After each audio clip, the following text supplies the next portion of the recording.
오늘의 이야기는 한 가족에게 찾아온 충격적인 비밀에 관한 이야기입니다. 서울에 사는 한말순 씨께서 자신이 직접 겪었던 믿기 힘든 사연을 들려주신다고 합니다. 며느리가 우리 집 물건을 뒤지고 있는 걸 봤을 때부터 뭔가 이상했어요. 과연 그 며느리에게는 어떤 비밀이 숨겨져 있었을까요? 그리고 그 비밀이 밝혀졌을 때 이 가족에게는 무슨 일이 벌어졌을까요? 이야기 들으시기 전에 무료 구독과 좋아요 한 번씩 눌러주시면 큰 복이 찾아올 겁니다. 댓글로 여러분의 생각도 함께 나눠주시면 더할 나위 없는 기쁨이 될 것 같아요. 며느리인 줄 알았습니다.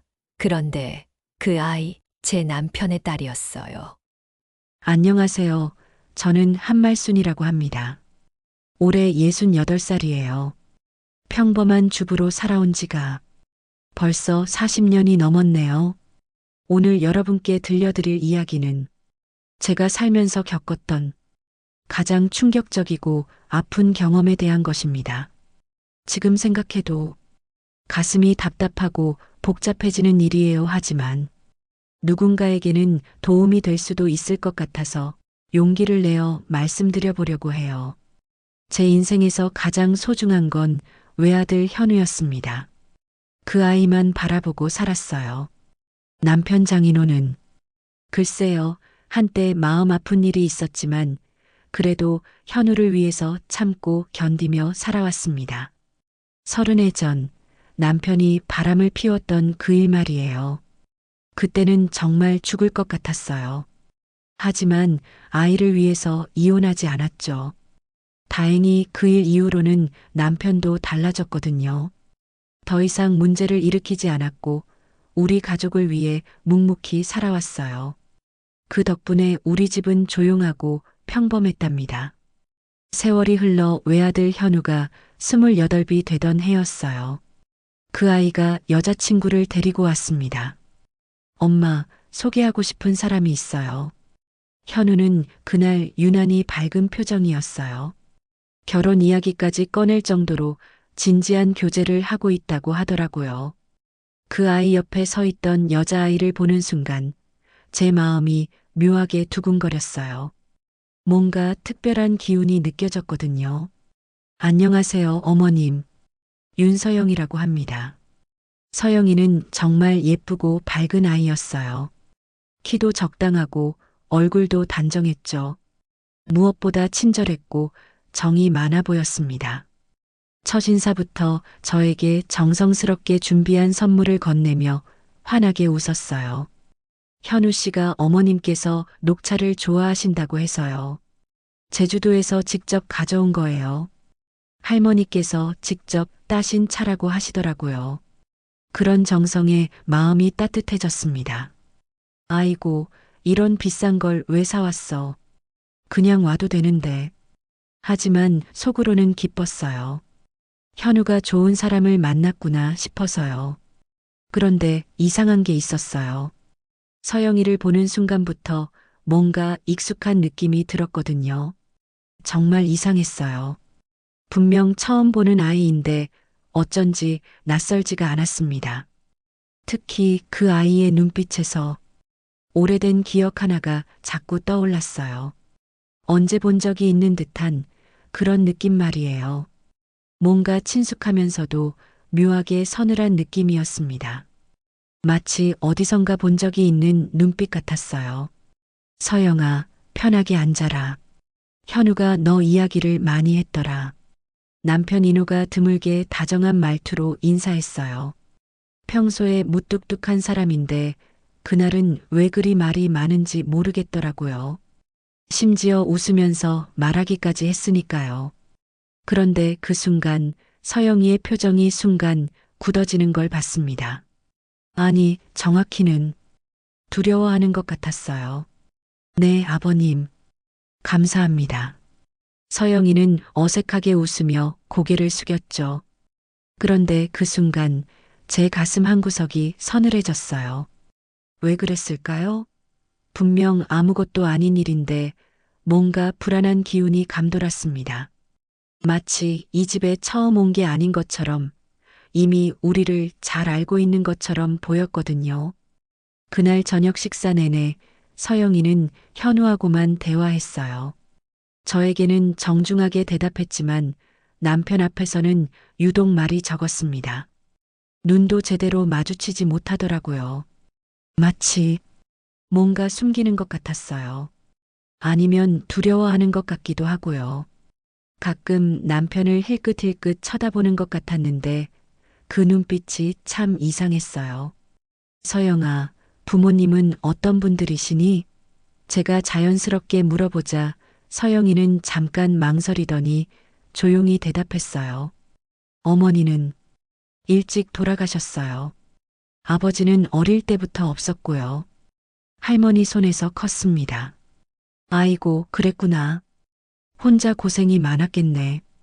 괜찮아요. 할머니가 저를 정말 아껴주셨거든요. 지금은 혼자 지내고 있어요. 그 말을 들으니 마음이 짠해졌습니다. 어린 나이에 혼자 살아온 아이구나 싶어서요. 그래서 더욱 따뜻하게 대해주려고 했어요. 현우도 그런 서영이를 보살펴주고 싶어 하는 것 같았고요. 현우야, 서영이랑 언제부터 만났니? 제가 물어보자 현우는 행복한 표정으로 대답했습니다. 한 6개월 전부터요. 회사 선배가 소개해줬어요. 처음 본 순간부터 뭔가 특별했어요. 마치 운명 같은 느낌이었달까요? 이상하게 편안하고 자연스러웠어요. 그래, 서영이는 어떻게 생각해? 서영이는 잠깐 망설이더니 조용히 말했어요. 저도 현우 씨를 처음 봤을 때 뭔가 친근한 느낌이었어요. 마치 오래전부터 알고 지낸 사람 같다고 해야 할까요? 신기하게도 편안했어요. 가족 같은 느낌이라고 해야 할까요? 그 말을 들은 순간 제 등골이 오싹해졌습니다. 왜 그랬는지 모르겠어요. 분명 좋은 말인데 가슴 깊은 곳에서 뭔가 불길한 예감이 올라왔어요. 마치 이 모든 만남이 우연이 아닌 것처럼 느껴졌거든요. 가족 같은 느낌이라는 말이 특히 마음에 걸렸어요. 며칠 후 더 이상한 일이 벌어졌습니다. 서영이가 혼자 우리 집 안방 서랍을 뒤지고 있는 걸 봤어요. 문이 살짝 열려 있어서 우연히 본 건데 그 아이가 서랍 안을 이리저리 뒤지고 있더라고요. 뭔가를 찾고 있는 것 같았어요. 깜짝 놀라서 서영아, 뭐하니? 하고 물어보니 아, 어머님, 두통이 심해서 약 봉투를 찾다가 죄송해요. 하며 웃으며 넘기더라고요. 하지만 그 웃음이 어쩐지 진짜가 아닌 것 같았어요. 뭔가를 찾고 있었던 게 분명한데 약을 찾는 게 아니었던 것 같았거든요. 더 이상하게 생각된 건 안방 서랍에 약이 있을 리가 없다는 거였어요. 약은 부엌 찬장에 따로 보관하는데 말이죠. 그런데 왜 안방 서랍을 뒤지고 있었을까요? 그날 밤 잠자리에서 남편에게 물어봤습니다. 여보, 서영이 어떻게 생각해? 좋은 아이 같은데. 현우가 좋아하니까 괜찮지 않을까? 근데 좀 이상하지 않아? 자꾸 우리를 탐색하는 것 같아. 오늘도 안방 서랍을 뒤지고 있었어. 남편은 돌아누우며 말했어요. 생각이 너무 많아. 그냥 예비 며느리가 가족들에게 잘 보이려고 이것저것 알아보는 거겠지. 요즘 젊은 애들은 다 그런다더라. 하지만 제 마음의 불안은 점점 커져갔습니다. 특히 30해 전 일이 자꾸 떠올랐어요. 남편이 한번 바람을 피웠던 적이 있었거든요. 그때 그 여자가 아이를 가졌다고 했었는데, 에이, 설마.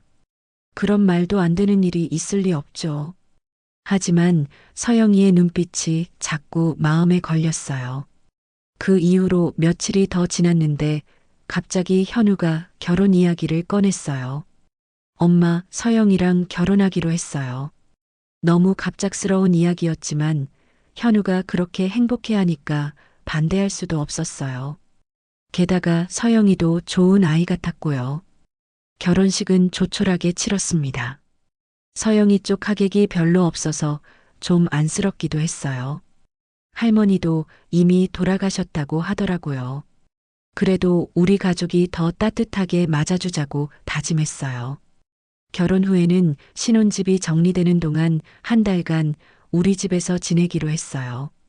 현우가 신혼집 인테리어가 좀 더 걸릴 것 같다고 해서요. 사실 저는 며느리와 함께 지낼 생각에 설레기도 했어요.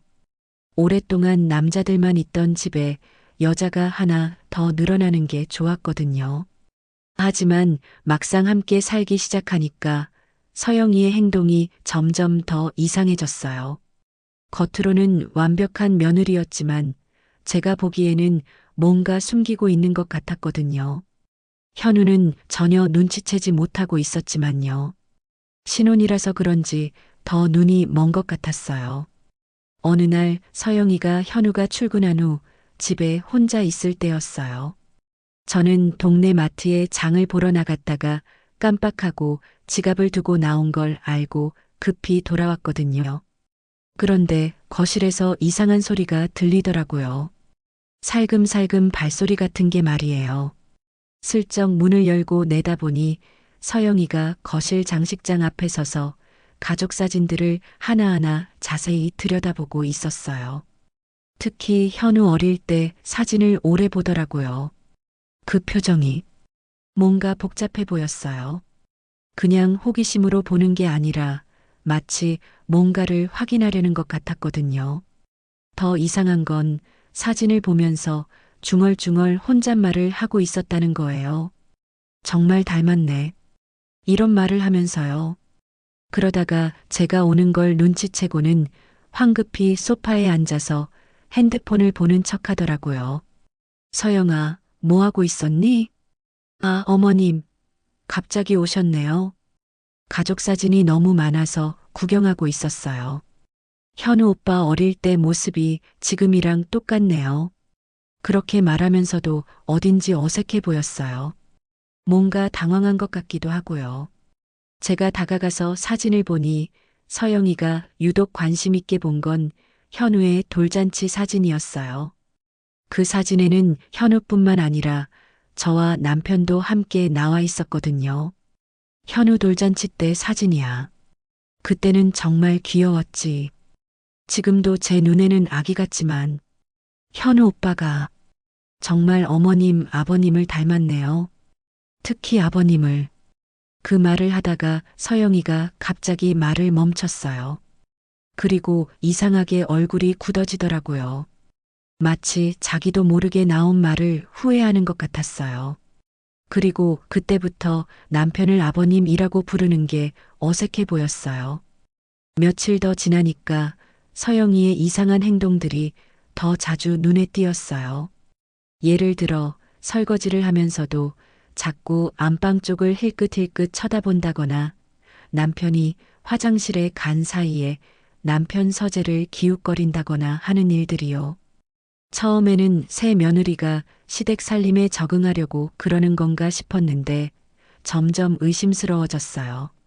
그날 밤 저는 도저히 참을 수가 없어서 노정희 언니를 찾아갔어요. 언니는 제 유일한 친구이자 고민을 털어놓을 수 있는 사람이었거든요. 30해 전 남편이 바람을 피웠을 때도 언니가 제일 많이 위로해줬어요. 언니, 현우 며느리 이야기 좀 들어볼래요? 어머, 드디어 며느리가 들어왔구나. 어떤 아이야? 시집살이는 어때? 저는 서영이에 대해 자세히 이야기했어요. 예쁘고 착하고 현우를 잘 챙기는 것 같지만 뭔가 이상한 점들이 있다고요. 특히 남편 앞에서 어색해하는 것과 우리 집 물건들을 자꾸 탐색하는 것 같다고 말했죠. 그래서 사진이라도 보여줄까 해서 가져왔어요. 제가 핸드폰으로 서영이 사진을 보여주자 언니의 표정이 갑자기 변했어요. 눈을 크게 뜨더니 사진을 다시 자세히 들여다보더라고요. 말순아, 이 아이 혹시 왜 뭔가 이상해? 이 아이 그 여자랑 닮았어.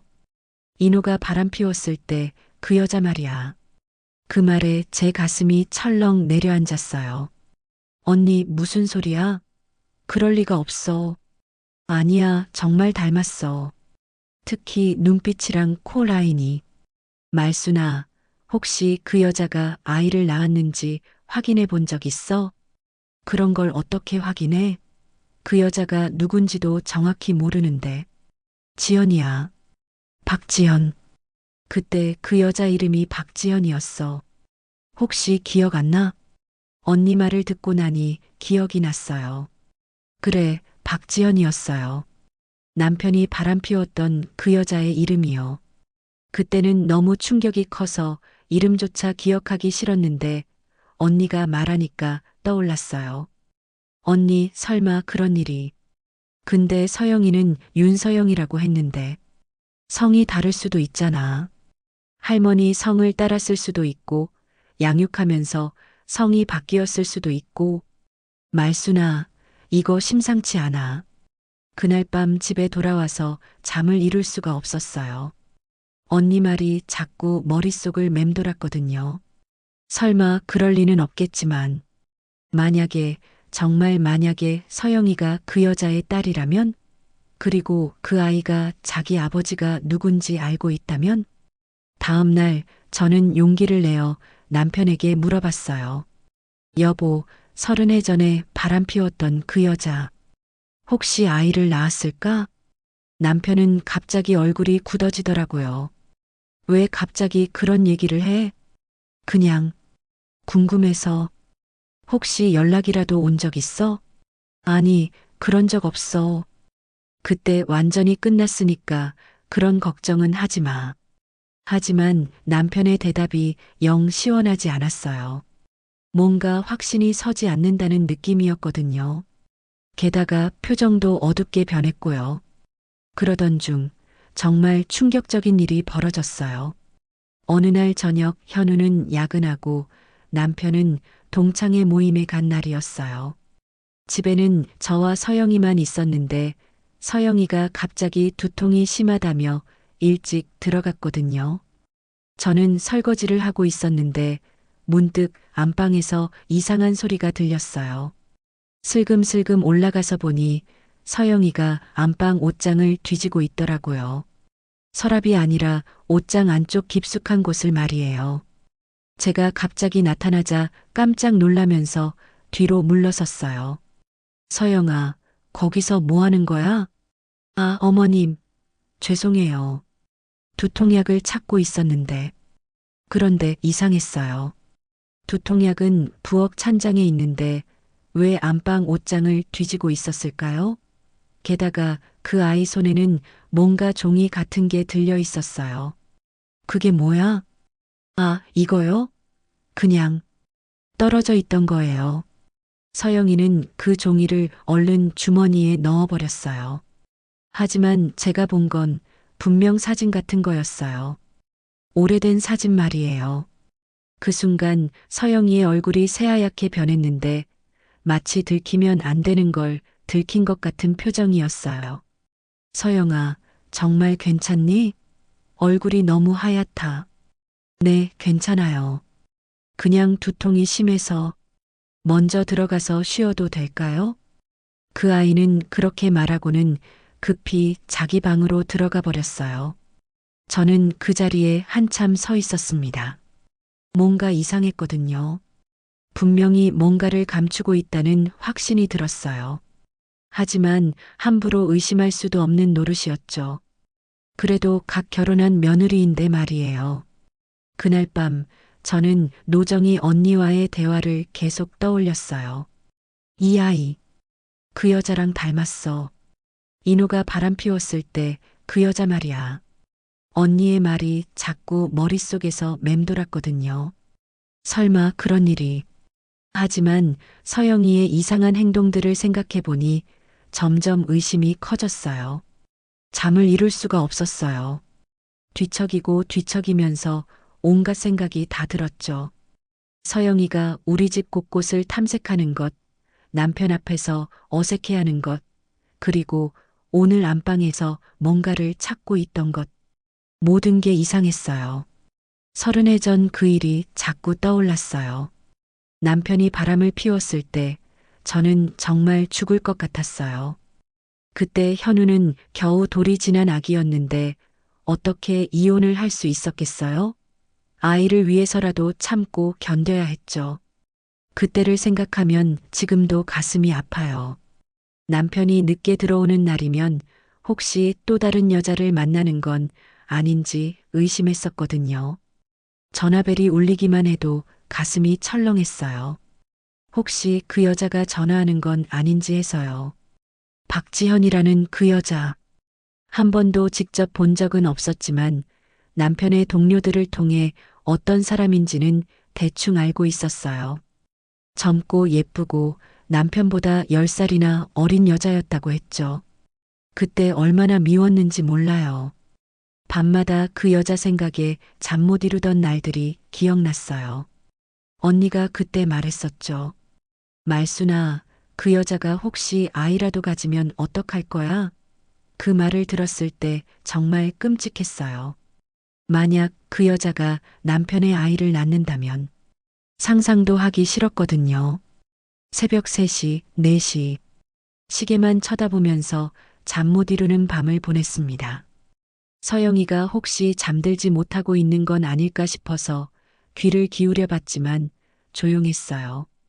그러다가 문득 결심이 섰어요. 서영이 방을 한번 보자. 뭔가 단서가 있을지도 모르니까요. 물론 이런 일이 옳지 않다는 건 알고 있었어요. 며느리 방을 몰래 뒤진다는 게 얼마나 부끄러운 일인지도 알고 있었고요. 하지만 이 불안함을 그냥 넘길 수는 없었거든요. 만약 정말 서영이가 그 여자의 딸이라면 생각만 해도 끔찍했어요. 마침 그날은 현우와 서영이가 이른 아침부터 외출한다고 했던 날이었어요. 현우 친구 결혼식에 함께 간다고 했었거든요. 꼭두 새벽부터 준비해서 나간다고 해서 저는 뜬 눈으로 그들이 외출하기만을 기다렸어요. 시간이 너무 천천히 가는 것 같았어요. 1시간이 하루 같았죠. 마음은 조급한데 시계는 느리게만 가고 정말 견디기 힘들었어요. 새벽 5시쯤 현우와 서영이가 부스럭거리며 일어나는 소리가 들렸어요. 저는 잠든 척하면서 귀를 기울였죠. 세수하는 소리, 옷 입는 소리, 작은 목소리로 대화하는 소리, 모든 소리에 신경을 곤두세웠어요. 오늘 정말 예쁘게 입었네. 친구들이 부러워할걸?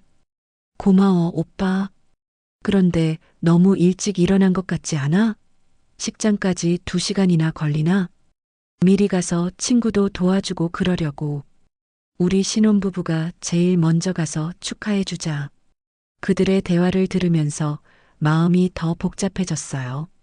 이렇게 행복해하는 두 사람인데 만약 제 의심이 맞다면 이 모든 행복이 무너질 텐데 말이에요. 엄마, 저희 나가요. 늦게 들어올 예정이니까 걱정하지 마세요. 현우가 작은 목소리로 말하고는 서영이와 함께 나갔어요. 문 닫히는 소리를 듣고 나서도 한참을 기다렸어요. 혹시 뭔가 깜빡하고 돌아올 수도 있으니까요. 현우가 가끔 지갑이나 핸드폰을 깜빡하고 돌아오는 일이 있거든요. 30분 정도 지나고 나서야 조심스럽게 일어났어요. 남편은 아직 깊게 잠들어 있었고 집안은 고요했어요. 평소보다 더 조용한 것 같았어요. 아마 제 마음이 긴장되어 있어서 그런 것 같았죠. 저는 떨리는 발걸음으로 서영이 방으로 향했어요. 복도를 걸어가면서도 마음이 두근거렸어요. 이런 일을 하는 제 자신이 한심스럽기도 했지만 어쩔 수 없었어요. 문을 살짝 열고 들어가니 서영이 특유의 향수 냄새가 났어요. 달콤하면서도 어딘지 쓸쓸한 향이었죠. 장미향 같기도 하고 바닐라 향 같기도 한 젊은 여자다운 향이었어요. 방 안은 깔끔하게 정리되어 있었는데 뭔가를 찾기가 쉽지 않을 것 같았어요. 이런 일을 하는 제 자신이 초라해 보였어요. 68살 먹은 시어머니가 며느리 방을 몰래 뒤지고 있다니. 만약 누가 본다면 뭐라고 할까요? 하지만 어쩔 수 없었어요. 이 불안감을 그냥 넘길 수는 없었거든요. 일단 책상부터 살펴봤어요. 화장품들이 가지런히 놓여 있고 현우와 찍은 사진들이 액자에 담겨 있었어요. 결혼식 사진, 신혼여행 사진, 데이트 사진들. 행복해 보이는 신혼부부의 모습이었죠. 보고 있으니 마음이 더 무거워졌어요. 각종 서류들도 있었는데 대부분 현우와 관련된 것들이었어요. 보험 서류, 통장 사본, 결혼 관련 서류들. 별다른 건 없어 보였어요. 평범한 신혼부부의 서류들이었죠. 그 다음에는 옷장을 열어봤어요. 서영이 옷들이 색깔별로 가지런히 걸려 있었어요. 정말 깔끔한 아이구나 싶었죠. 옷들도 깔끔하고 예쁜 것들이 많았어요. 현우가 사준 옷들도 보였고요. 옷장 안쪽도 살펴봤지만 특별한 건 없었어요. 신발 상자들, 가방들, 계절 옷들. 평범한 것들 뿐이었어요. 혹시 제가 잘못 생각하는 건 아닐까 싶기도 했어요. 화장대 서랍들도 하나씩 열어봤어요. 화장품, 액세서리, 각종 소품들. 평범한 신혼부부의 방에서 볼 수 있는 것들 뿐이었어요. 립스틱, 아이섀도우, 향수병들. 젊은 여자의 물건들이었죠. 마지막으로 침대 옆 서랍을 열어봤어요. 위쪽 서랍에는 양말이며 속옷 같은 것들이 있었고 가운데 서랍에는 각종 생활용품들이 있었어요. 손톱깎이, 핸드크림, 비타민 같은 것들 말이에요. 그리고 맨 아래 서랍을 열었을 때 뭔가 이상한 게 있었어요. 서랍이 생각보다 얕더라고요. 다른 서랍들에 비해서 깊이가 달랐어요. 서랍을 완전히 빼내서 보니 바닥에 뭔가 숨겨져 있는 것 같았어요. 가만히 손으로 더듬어 보니 낡은 노트 한 권이 숨겨져 있었거든요. 서랍 바닥에 테이프로 붙여놓은 것 같았어요. 정말 교묘하게 숨겨놓았더라고요. 떨리는 손으로 그 노트를 꺼내봤어요. 표지가 많이 해져 있었고 오래된 냄새가 났어요. 곰팡이 냄새 같기도 하고 오래된 종이 냄새 같기도 한 세월의 흔적이 느껴지는 냄새였어요. 그리고 표지에는 지연의 일기라고 적혀 있었어요.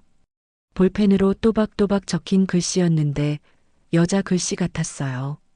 지연, 박지연, 서영이의 친모가 남긴 일기였던 거예요. 제 가슴이 쿵쿵 뛰기 시작했어요. 이게 바로 제가 찾던 답이 있는 곳이구나 싶었거든요. 하지만 동시에 두려웠어요. 이 일기를 읽으면 제가 알고 싶지 않은 진실까지 알게 될 것 같았거든요. 30해 전 남편이 무슨 짓을 했는지, 그리고 서영이가 왜 우리 집에 왔는지, 모든 게 밝혀질 것 같았어요. 손이 떨려서 노트를 제대로 잡을 수가 없었어요. 하지만 알아야 했어요. 이 상황을 제대로 파악하려면 진실을 알아야 했거든요. 더 이상 의심 속에서 살 수는 없었어요. 떨리는 손으로 일기장을 펼쳤어요. 첫 페이지부터 제 가슴이 두근거렸습니다. 박지현이라는 여자가 어떤 생각으로 살았는지, 그리고 남편이 그때 무슨 짓을 했는지, 모든 게 이 일기 안에 담겨 있을 테니까요. 3월 15일 인호를 만난 지 벌써 6개월이 지났다. 그는 나에게 자신의 아내가 아이를 가질 수 없다고 했다. 선천적인 문제라면서 의사도 아이는 포기하라고 했다고 했다. 인호는 아이를 진심으로 원하고 있는데 안쓰럽고 불쌍한 사람이다. 그래서인지 인호와 함께 있는 시간이 죄가 아니라고 생각된다. 그래도 그러면 안 되는 거지만 같이 있는 시간이 행복하고 안쓰러운 사람인걸. 첫 문장부터 제 가슴이 답답해졌어요. 남편이 그런 거짓말을 했다니. 저는 아이를 가질 수 없는 게 아니었어요. 현우를 낳았잖아요. 그런데 왜 그런 거짓말을 했을까요? 4월 20일 인호가 말했다. 아내는 정말 불쌍한 여자라고. 아이를 갖고 싶어 하지만 몸이 허락하지 않는다고 했다. 이노의 아내도 여러모로 딱한 사람이다. 이노는 그래서 자기도 마음이 아프다고 대신 나와 아이를 가져서 가정을 이루고 싶다고 했다. 착한 사람이다. 사랑하지 않는다고 하면서 그래도 아내를 걱정해주는 사람. 나는 그를 믿는다. 요새는 우리가 결혼해서 아이를 낳으면 얼마나 행복할까 생각하면 잠도 잘 온다. 읽으면서 눈물이 났어요. 그 여자가 얼마나 순진했는지. 남편의 거짓말에 완전히 속아서 저까지 불쌍하게 여기고 있었던 거예요. 아이를 갖지 못하는 가엾은 여자라고 생각하면서 말이에요. 5월 20일 임신한 것 같다. 이노에게 말하면 분명 기뻐할 것이다. 우리 아이가 생긴다니. 이노는 항상 아이를 갖고 싶어 했으니까. 부인이 못 낳아서 얼마나 속상했을까. 이제는 행복해질 수 있겠다. 부인에게는 미안하지만 그래도 이노가 아빠가 될 수 있다니 다행이다. 제 손이 부들부들 떨렸어요. 그 여자가 임신했을 때가 현우가 태어나고 얼마 지나지 않은 시점이었어요. 남편은 집에서는 갓난아기 현우를 돌보면서 밖에서는 다른 여자에게 아이를 갖고 싶다고 말하고 있었던 거예요. 6월 15일 이상하다. 이노가 갑자기 연락을 줄였다. 임신 소식을 전했는데 기뻐하기는커녕 당황하는 것 같았다. 왜 그럴까? 부인 때문에 조심스러운 건가? 아무래도 부인이 아이를 못 낳는 상황에서 다른 여자가 임신했다는 소식이 부담스러울 수도 있겠다. 그때부터 남편이 도망치기 시작한 거였어요. 임신 소식을 듣고는 책임을 지기 싫어서 말이에요. 그 파렴치한 남자가 어떻게 그럴 수가 있었을까요? 7월 3일 이노가 전화를 받지 않는다. 회사에 찾아갔더니 출장 중이라고 한다. 하지만 거짓말인 것 같다. 동료가 어색한 표정을 지었다. 혹시 부인이 알게 된 건 아닐까? 아이를 못 가지는 부인 입장에서는 정말 충격일 텐데. 7월 20일 드디어 이노를 만났다. 하지만 완전히 다른 사람이 되어 있었다. 차가웠다. 나를 보는 눈빛도 달랐다. 이제 그만 만나자고 했다. 왜? 우리 아이는 어떻게 하라는 거야? 부인이 알게 되면 안 되니까 그런 건가? 하지만 부인은 아이를 못 낳잖아. 우리 아이라도 입양하면 되지 않을까? 8월 10일 충격적인 사실을 알았다. 이노에게는 이미 아들이 있었다. 현우라는 이름이. 그런데 부인이 아이를 못 낳는다고 했는데 어떻게 아들이 있을까? 동료에게 물어보니 입양한 아이라고 했다. 부인이 아이를 못 낳으니까 입양했다고. 그럼 내 아이도 입양할 수 있는 거 아닌가? 왜 나를 버리는 거지? 일기를 읽으면서 제가 숨을 제대로 쉴 수 없었어요. 남편의 동료마저 거짓말에 가담했던 거예요. 현우가 입양하라고 거짓말까지 해가면서 말이에요. 8월 25일 이노의 다른 동료를 통해 더 자세한 이야기를 들었다. 이노는 나 말고도 다른 여자들과 바람을 피웠다고 한다. 나는 그 중 하나일 뿐이었다. 그는 모든 여자에게 똑같은 말을 했다고 한다. 부인이 아이를 못 낳는다고, 그래서 다른 여자와 아이를 가져야 한다고. 남편이 그런 습관적인 바람둥이였다니. 저만 속인 게 아니었어요. 다른 여자들도 있었고 모든 여자에게 같은 거짓말을 했던 거예요. 제가 아이를 못 낳는다는 거짓말로 말이에요. 9월 10일 더 이상 이노에게 기대하지 않기로 했다. 이노가 이노의 아이를 못 가져서 슬프던 말던 이제는 내가 상관할 일이 아니다. 그 파렴치한 남자는 나를 이용만 하고 버렸다. 혼자서라도 이 아이를 잘 키우겠다. 2월 14일 서영이를 낳았다. 예쁜 딸이다. 이노 부인이 아이를 못 낳아서 아들은 입양한 거라고 했는데 그럼 우리 서영이도 그 집에서 키울 수 있지 않았을까? 하지만 이제 와서 무슨 소용인가? 내가 혼자 키워야지. 내 자식이 이렇게 이쁜데 이노 부인은 이런 감정을 못 느낀다고 생각하면 안쓰럽다. 그 여자도 자기 아이를 가지고 싶었을 텐데. 읽으면서 가슴이 미어졌어요. 그 여자는 끝까지 저를 아이를 못 낳는 불쌍한 여자로 생각하고 있었던 거예요. 그리고 현우는 입양하라고 믿고 있었고요. 1998년 12월 25일 서영이가 자꾸 아빠에 대해 묻는다. 뭐라고 말해야 할까?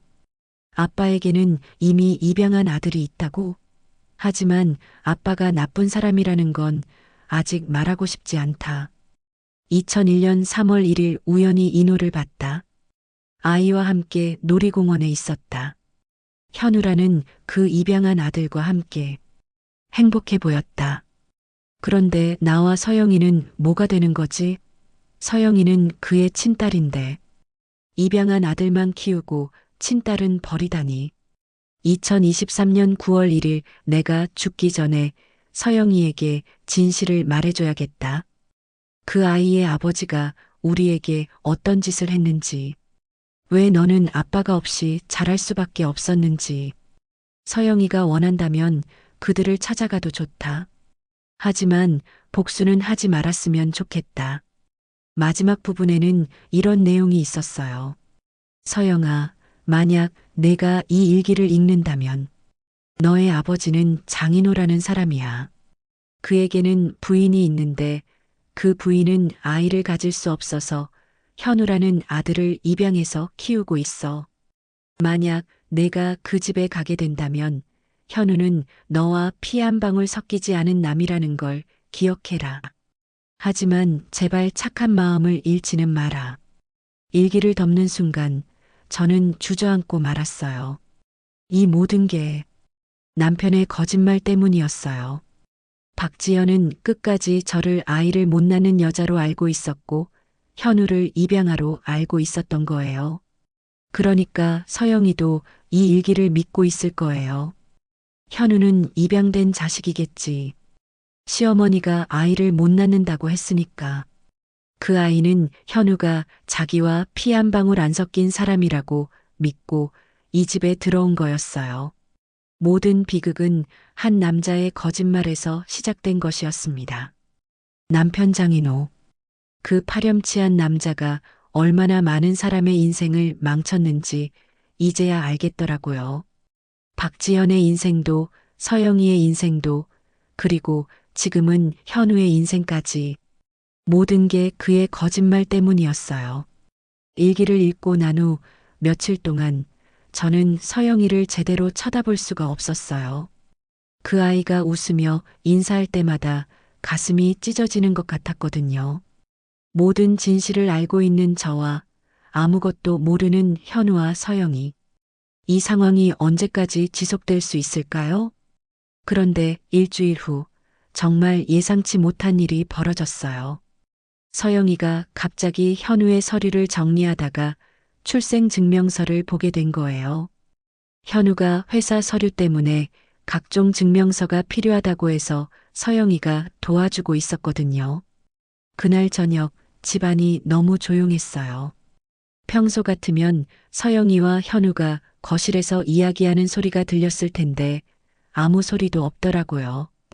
이상해서 살짝 내려가 봤는데 서영이가 소파에 앉아서 종이 한 장을 들고 멍하니 있더라고요. 서영아, 뭐 하고 있니? 서영이는 제 목소리를 듣고도 반응이 없었어요. 가까이 가서 보니 그 아이 얼굴이 새하얗게 변해 있었어요. 그리고 손에 들고 있던 건 현우의 가족관계 증명서였어요. 서영아, 괜찮니? 왜 그래? 그때서야 서영이가 고개를 들었어요. 그 눈빛이 정말 절망적이었어요. 마치 세상이 무너진 것 같은 표정이었죠. 어머님, 이게 맞나요? 서영이가 떨리는 목소리로 물었어요. 가족관계 증명서를 가리키면서요. 뭐가 맞다는 거야? 현우 오빠의 출생 연월일이요. 1995년 8월 15일. 그 순간 제 가슴이 철렁 내려앉았어요. 서영이 생일이 1996년 2월 14일이었거든요. 그러니까 현우와 서영이는 6개월밖에 차이가 나지 않았던 거예요. 그리고 아버지 이름이 장인호라고 적혀 있어요. 서영이의 목소리가 점점 작아졌어요. 그리고 그 아이가 깨달은 거였어요.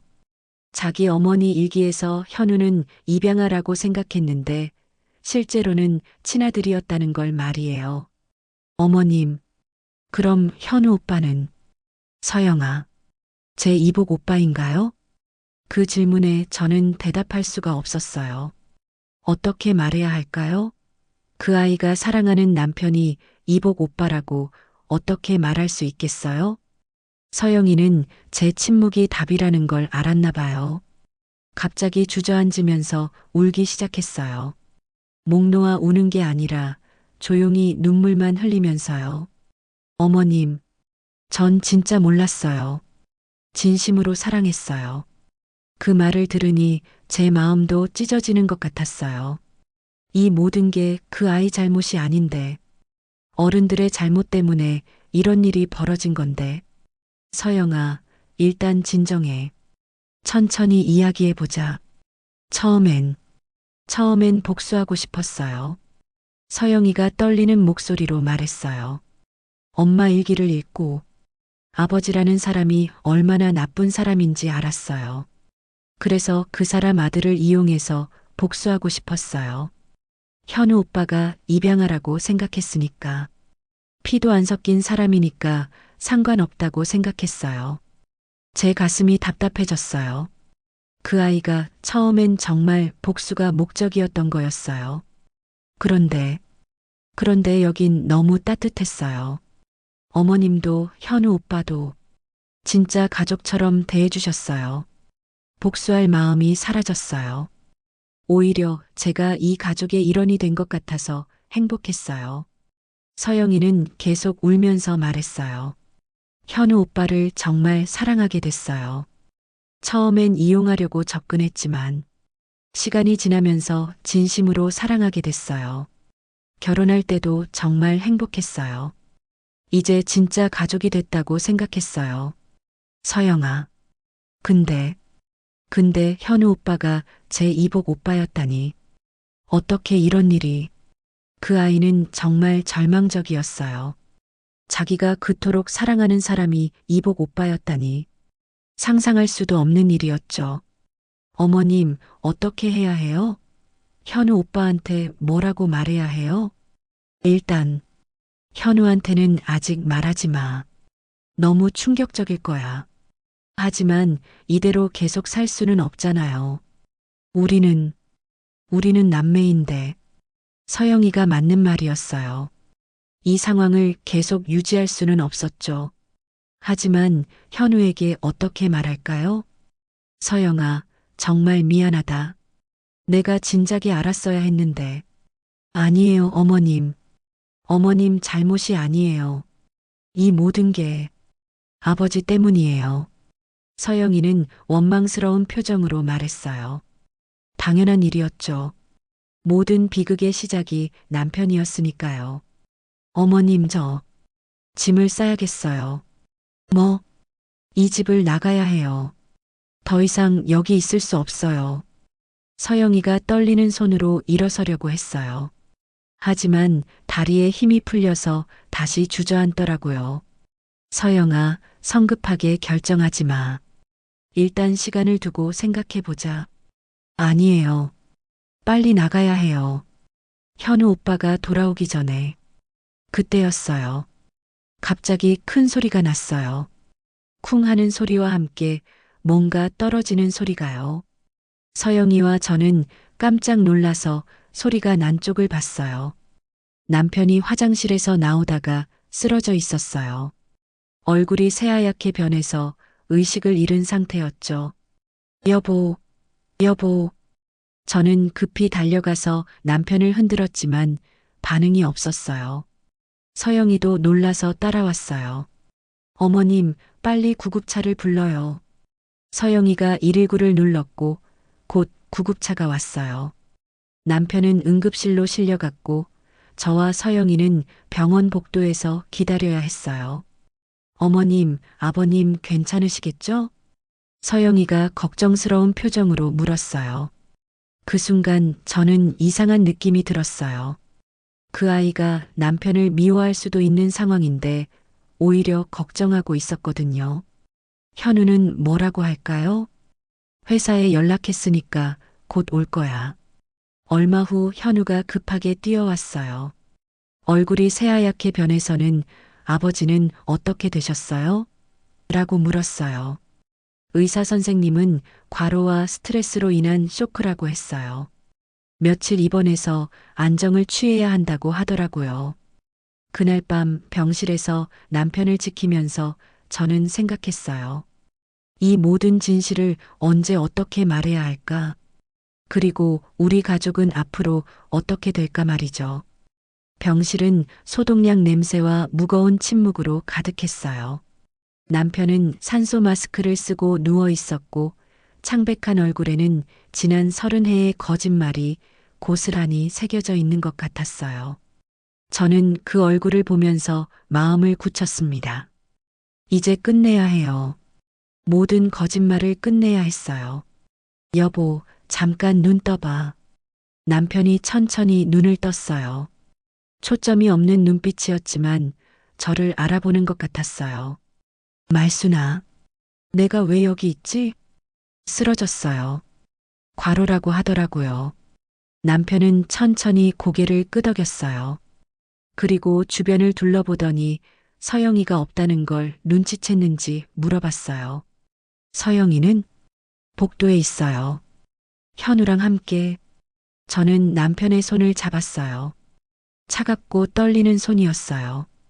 여보, 이제 말해야 해요. 뭘? 당신이 만든 일이야. 당신이 끝내야 돼.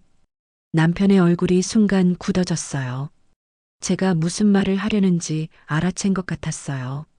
말순아, 그건 서영이 일말이에요. 박지연의 딸. 그 이름을 듣는 순간 남편의 얼굴이 새하얗게 변했어요. 마치 유령을 본 것 같은 표정이었죠. 설마 그 아이가. 네, 맞아요. 서영이는 당신 딸이에요. 그리고 현우의 이복누이고요. 남편은 머리를 감싸주며 신음했어요. 아니야. 그럴 리가 없어. 지연이는 아이를 낳지 않았어. 낳았어요. 그리고 혼자 키웠어요. 당신이 버린 그 아이를 말이에요. 제 목소리는 차갑고 단호했어요. 더 이상 이 거짓말을 용납할 수 없었거든요. 여보, 서영이를 불러올게요. 당신이 직접 말해야 해요. 안 돼. 절대 안 돼. 남편이 급하게 말렸지만 저는 이미 마음을 정했어요. 복도로 나가서 서영이와 현우를 불렀어요. 서영아, 현우야. 아버지가 깨어나셨어. 잠깐 들어와 봐.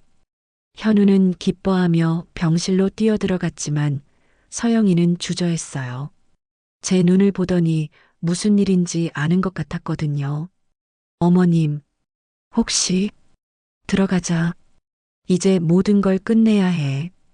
병실에 들어가니 남편이 현우와 이야기하고 있었어요. 아버지, 괜찮으세요? 정말 놀랐어요. 응, 괜찮다. 미안하다, 아들아. 그때 서영이가 들어왔어요. 남편은 서영이를 보는 순간 얼굴이 굳어졌어요. 마치 박지연을 보는 것 같은 표정이었죠. 아버님, 괜찮으세요? 서영이의 목소리는 떨리고 있었어요. 남편도 대답을 못하고 있었고요. 저는 더 이상 기다릴 수 없었어요. 현우야, 서영아.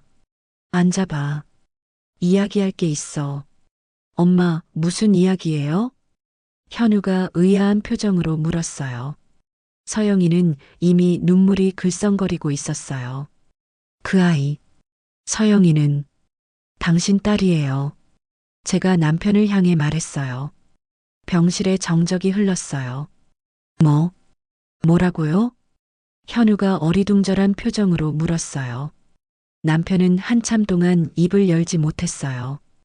그러더니 갑자기 눈에서 눈물이 흘러내렸어요. 지연이 낳은 아이.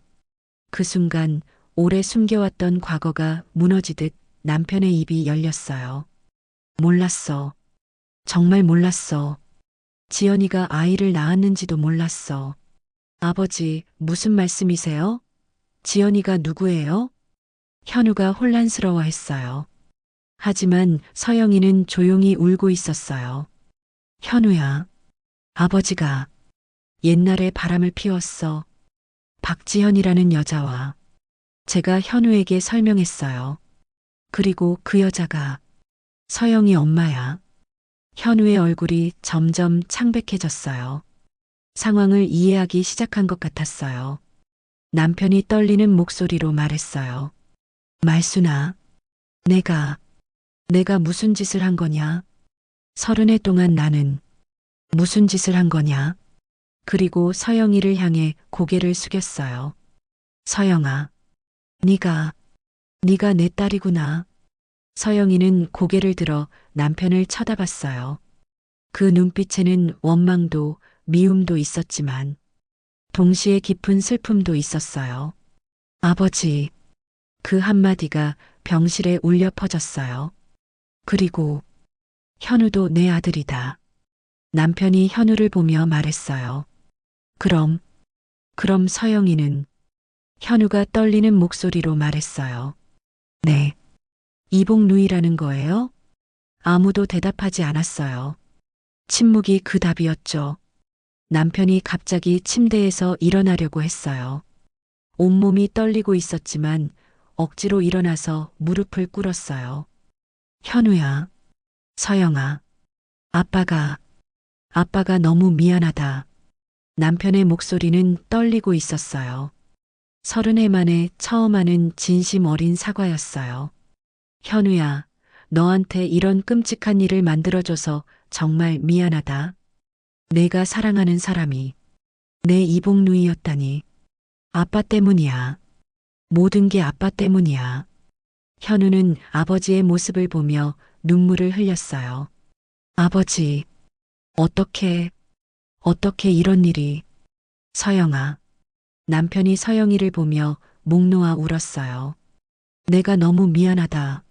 너희를 그렇게 버리고 모른 척하고 정말 짐승 같은 짓을 했다. 서영이도 울고 있었어요. 하지만 침묵을 지키고 있었어요.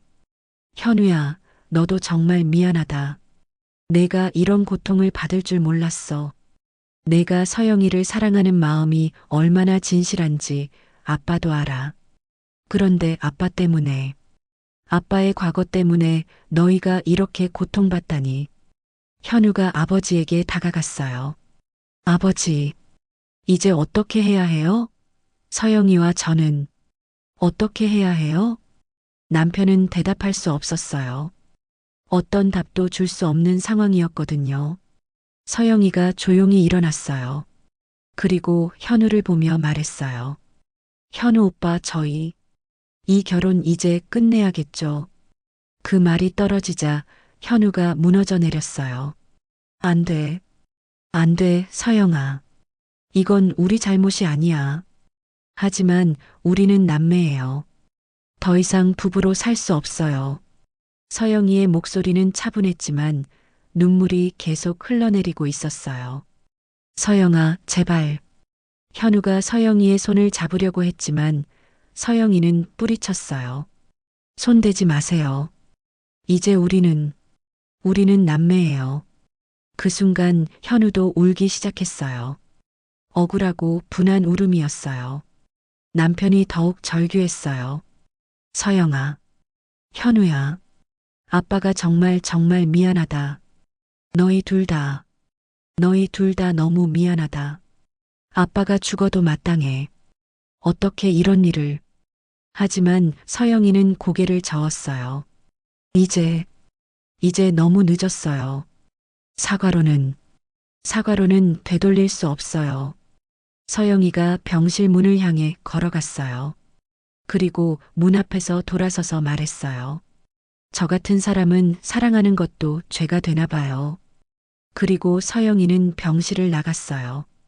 현우가 따라가려고 했지만 저는 현우를 말렸어요. 현우야, 지금은 시간을 줘야 해. 현우는 바닥에 주저앉아서 울었어요. 어른이 된 후 처음 보는 현우의 울음이었어요. 남편도 침대에서 조용히 울고 있었어요. 자신의 과거가 자식들에게 이런 상처를 준다니 견딜 수 없었을 거예요. 저는 창밖을 바라보며 생각했어요. 이제 정말 모든 게 끝났구나. 우리 가족은 이제 어떻게 될까? 그리고 서영이는, 그 아이는 어떻게 살아갈까? 병실에는 깨어진 가족의 울음소리만 울려 퍼지고 있었어요. 병원에서 돌아온 후 며칠 동안 우리 집은 무덤처럼 조용했어요. 현우는 회사도 나가지 않고 자기 방에만 틀어박혀 있었고 서영이는 짐을 싸기 시작했어요. 남편은 퇴원했지만 아무 말도 하지 않고 멍하니 있기만 했죠. 제가 제일 걱정되는 건 현우였어요. 그 아이가 얼마나 충격을 받았는지. 사흘째 방문을 열지 않고 있었거든요. 밥도 제대로 먹지 않고 있는 것 같았어요. 현우야, 문 좀 열어봐. 엄마야. 한참 만에 문이 열렸어요. 현우의 모습을 보고 저는 깜짝 놀랐어요. 살이 빠져서 볼이 쑥 들어가 있었고 눈은 퉁퉁 부어 있었어요. 현우야. 엄마. 어떻게 이런 일이 일어날 수 있어요? 현우의 목소리는 쉬어 있었어요. 너무 많이 울어서 그런 것 같았어요. 현우야, 일단 밥부터 먹자. 이러면 몸만 상해. 밥이 넘어가지 않아요. 서영이 생각만 나고. 그런데 이제 그 아이가 내 누이라니. 현우가 다시 울기 시작했어요. 저도 덩달아 눈물이 났어요. 엄마, 정말 모르셨어요? 서영이가 아버지 딸이라는 걸? 처음엔 몰랐어. 하지만 뭔가 이상하다고 생각은 했었지. 그럼 왜 진작 말씀 안 하셨어요? 현우의 목소리에 원망이 섞여 있었어요. 당연한 일이었죠. 확신이 서지 않았어. 그리고 너희가 너무 행복해 보였거든. 행복이라니. 이게 무슨 행복이에요? 현우가 벽을 주먹으로 쳤어요. 피가 날 정도로 세게 쳤어요. 현우야, 그러지 마. 엄마, 저 어떻게 살아야 해요? 서영이를 정말 사랑했는데. 그때 문 밖에서 소리가 났어요. 서영이가 서 있었어요. 언제부터 듣고 있었는지 모르겠지만 얼굴이 새하얗게 변해 있었어요. 오빠, 괜찮아? 서영이가 조심스럽게 물었어요. 현우는 서영이를 보자 더 큰 소리로 울었어요. 서영아, 어떻게 하면 좋을까? 너를 사랑하는 마음을 어떻게 지워야 할까? 서영이도 눈물을 흘렸어요.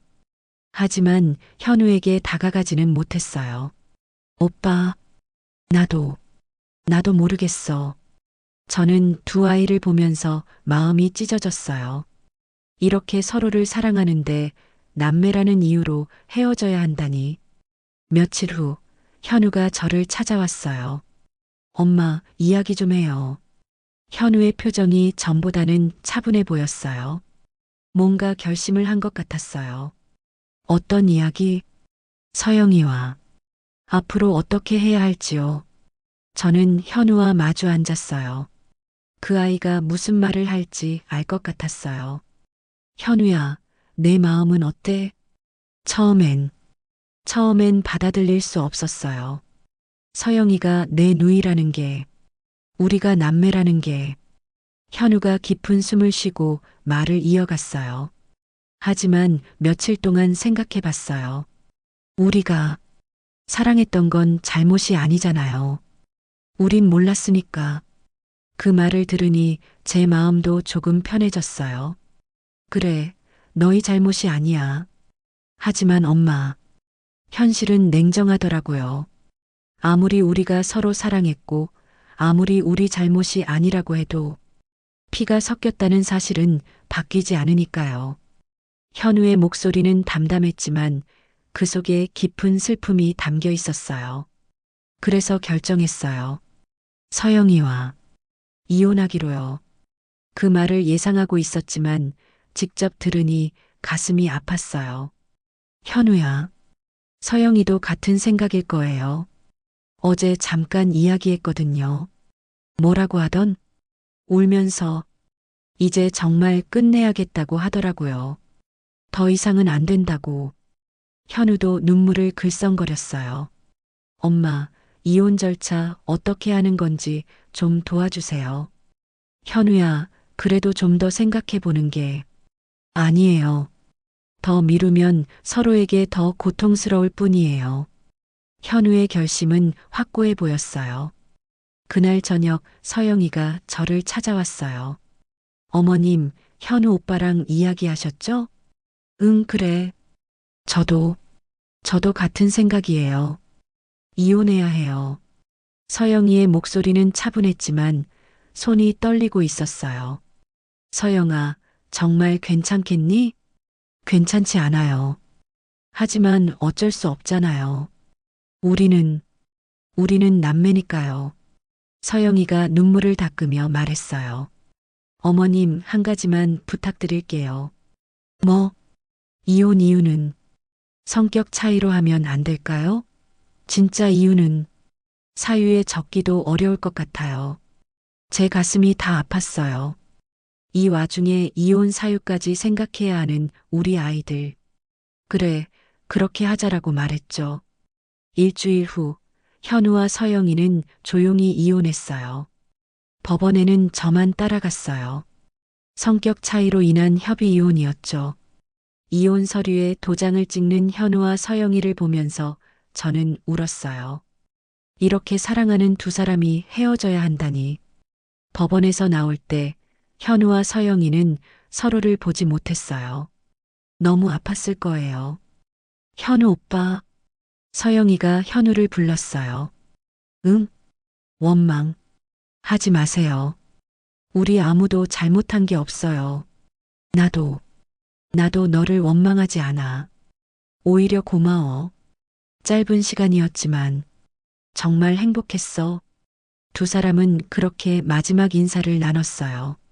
서로를 원망하지 않은 채로요. 그날 밤 현우는 서영이의 짐을 정리해줬어요. 조용히 정성스럽게 말이에요. 마지막까지 그 아이를 사랑하는 마음을 보여주는 것 같았어요. 서영이가 집을 떠나는 날, 저는 그 아이를 꼭 안아줬어요. 서영아, 어디 가서도 건강하게 지내렴. 네, 어머님. 정말 감사했어요.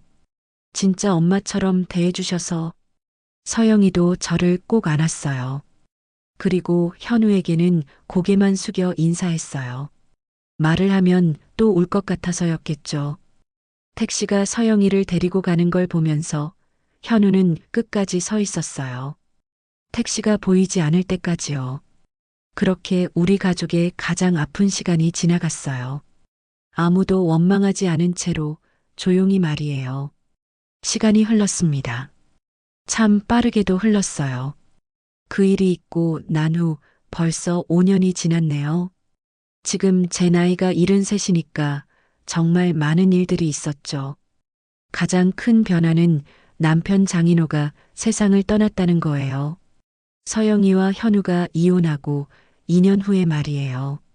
병원에서 그 충격적인 고백을 한 후로 남편은 완전히 달라져 버렸어요. 말수도 줄어들고 밥도 제대로 먹지 않더라고요. 마치 자기 자신을 벌주는 것 같았어요. 여보, 그래도 밥은 먹어야지. 말수나, 내가 어떻게 밥을 먹어? 내 때문에 아이들이. 남편은 항상 그런 말만 반복했어요. 자책하고 또 자책하면서 말이에요.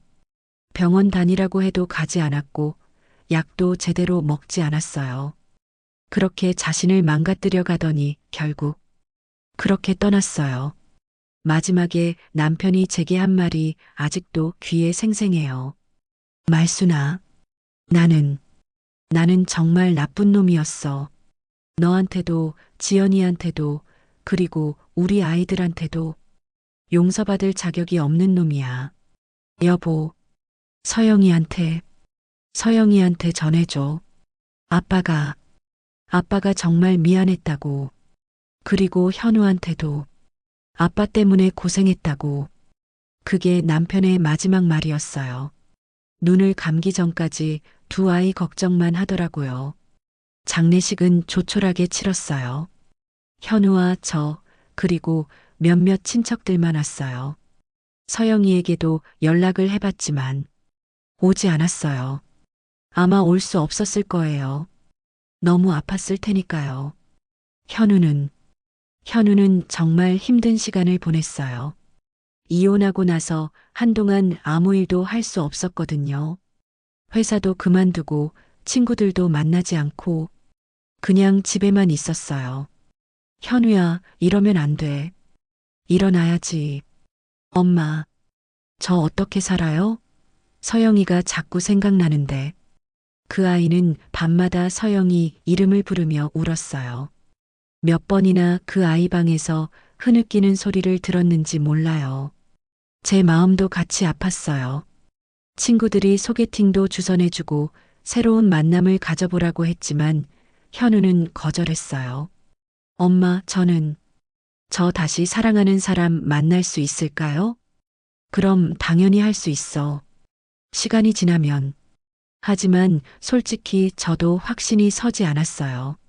그 아이가 서영이를 얼마나 사랑했는지 알고 있었거든요.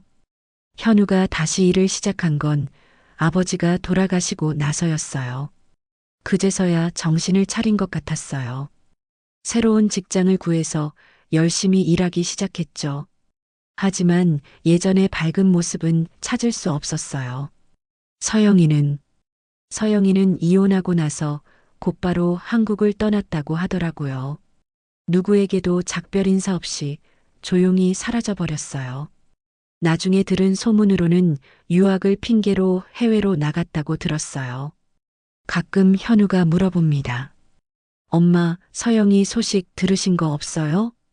없다, 아들아. 어디서 뭘 하고 있을까요? 잘 지내고 있을 거야. 그 아이 착하고 똑똑하니까. 하지만 정말 서영이가 어디서 무엇을 하고 있는지는 아무도 몰라요. 현우도 모르고 저도 모르고 아무도 그 아이를 모르죠. 가끔 마트에서 서영이 닮은 사람을 보면 가슴이 두근거려요. 혹시 서영이가 돌아온 건 아닐까? 하는 마음의 말이에요. 하지만 가까이 가서 보면 전혀 다른 사람이에요. 현우는 지금 33이 되었어요. 혼자 살면서 일만 하고 있어요. 가끔 여자친구를 사귀라고 잔소리를 하지만 그냥 웃기만 해요. 엄마, 저는 괜찮아요. 일하는 게 좋아요. 그렇게 말하지만 가끔 그 아이 눈빛이 허전해 보일 때가 있어요. 아직도 서영이를 그리워하고 있는 것 같아요. 어제는 현우가 이런 말을 하더라고요. 엄마, 서영이가 행복했으면 좋겠어요. 어디서든 건강하고 행복하게 살았으면 좋겠어요. 그 말을 듣고 저도 눈물이 났어요. 아직도 그 아이를 사랑하고 있구나 싶어서요. 저는 지금도 가끔 서영이가 썼던 방을 들여다봐요. 지금은 현우 친구가 잠깐 머물다 간 흔적만 남아있지만 그때 서영이가 있던 모습이 자꾸 떠올라요. 아침에 일어나서 어머님, 안녕히 주무셨어요? 하며 인사하던 모습, 저를 도와서 설거지하던 모습, 현우와 행복하게 웃던 모습, 모든 게 그리워요. 그 아이는 처음에는 복수하려고 우리 집에 왔었죠. 하지만 진짜 가족이 되어서 살았어요. 정말 따뜻하고 착한 며느리였어요. 그런데 그 모든 게 한 남자의 거짓말 때문에 무너져 버렸어요. 가끔 생각해요. 만약 남편이 처음부터 진실을 말했다면 어땠을까? 만약 서영이와 현우가 만나지 않았다면 어땠을까? 그런 생각들이 자꾸 머릿속을 맴돌아요. 하지만 이제는 받아들였어요. 이 모든 게 우리 가족의 운명이었다고 말이에요. 슬프지만 어쩔 수 없는 운명이었다고요. 저는 지금도 서영이가 남긴 흔적 속에서 하루하루를 살아가고 있어요. 그 아이가 좋아했던 녹차를 마시면서 그 아이가 자주 앉았던 소파에 앉으면서 그 아이를 그리워하면서 말이에요. 그 아이는 제 며느리였고 제 아들이 사랑한 여자였고 그리고 제 남편의 딸이었어요. 복잡하고 아픈 관계였지만 그래도 가족이었어요. 서영아, 어디서든 건강하게 잘 지내렴. 그리고 언젠가는 행복한 사랑을 다시 만날 수 있기를 바란다. 너도 우리 현우도 말이야. 이제 73이 된 저에게는 그런 소망밖에 남지 않았어요. 두 아이가 각자의 자리에서 행복하게 살아가기를, 그리고 언젠가는 이 모든 아픔이 추억이 되기를 바라는 마음만 말이에요. 밖에서는 봄비가 내리고 있어요. 새로운 계절이 오고 있는 것 같아요. 이 비가 그치면 또 다른 시작이 있을까요? 저는 그런 희망을 품고 오늘 하루도 살아가고 있습니다. 이것이 제가 여러분께 들려드리고 싶었던 이야기예요.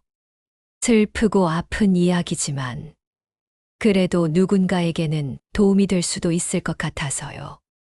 인생이라는 게 참 예측할 수 없는 것 같아요.